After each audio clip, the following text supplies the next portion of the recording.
Hey peeps! Welcome back to Sweet Life Maggie food vlog. Today, we're gonna be preparing a simple dish and an all-time favorite of kids, crispy fried chicken.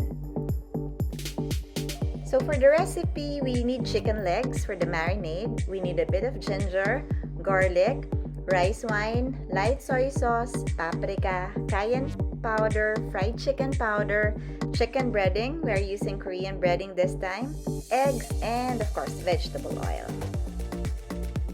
I'm preparing the drumsticks now. We need to have it thawed, so leave it overnight in the chiller, then in the morning, put it out of the fridge so it can thaw properly. Slice the meat exposing the bones. This way, we'd expect no bloody chicken after cooking.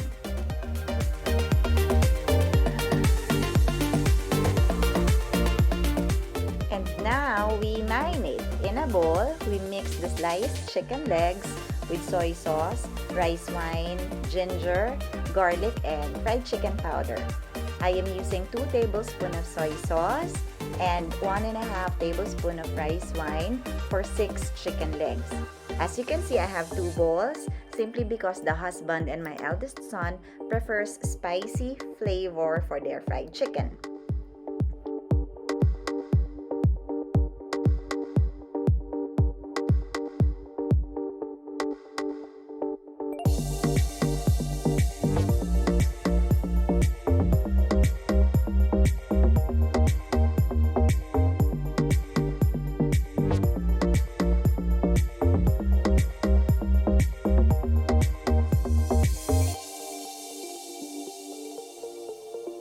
Okay, and you can use fresh cloves of garlic or crunchy garlic, which is my case if you have some, followed by the fried chicken powder and ginger.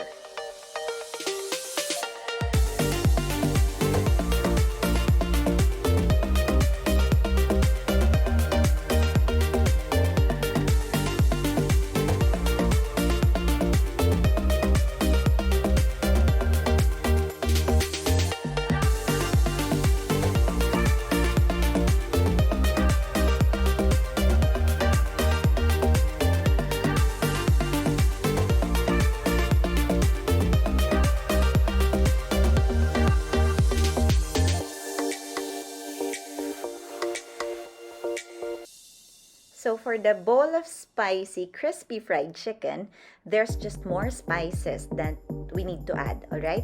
So we need Spanish paprika for a sweeter spicy taste, and the stronger hot spicy cayenne powder for full spicy flavor. Panghang na talaga to, guys.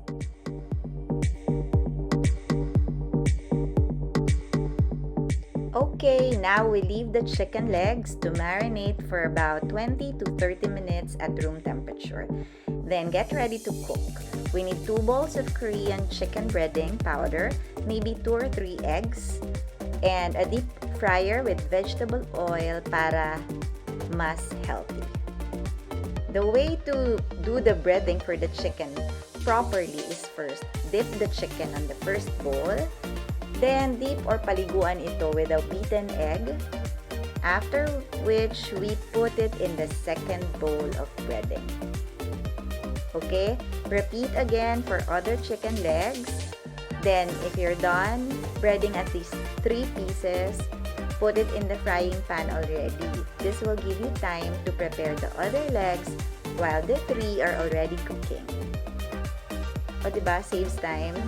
And fresh talaga the meat when you drop it on your cooking oil.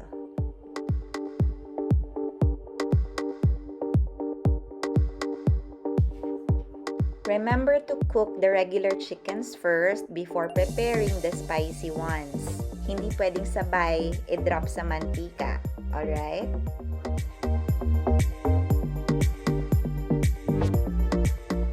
Deep fry for about 10 to 15 minutes. Make sure to check it after 8 minutes to see if it's cooking well, as we do not want burnt chicken taste. Alright, so once all the regular crispy chickens are done, proceed to fry the spicy ones. Magda-dark kasi yung mantika if we combine the two of them. And we do not want that to happen. Yan na! So when it's crispy and golden brown in color, simply pull it out of the oil to stop the cooking process. I'm so excited for lunch! Yay!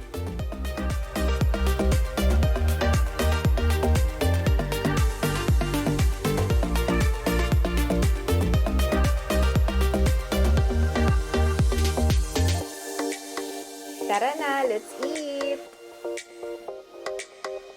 But wait, here's a quick recap of the ingredients for your reference. So let me know if you need it written down sa comment section so I can edit it later.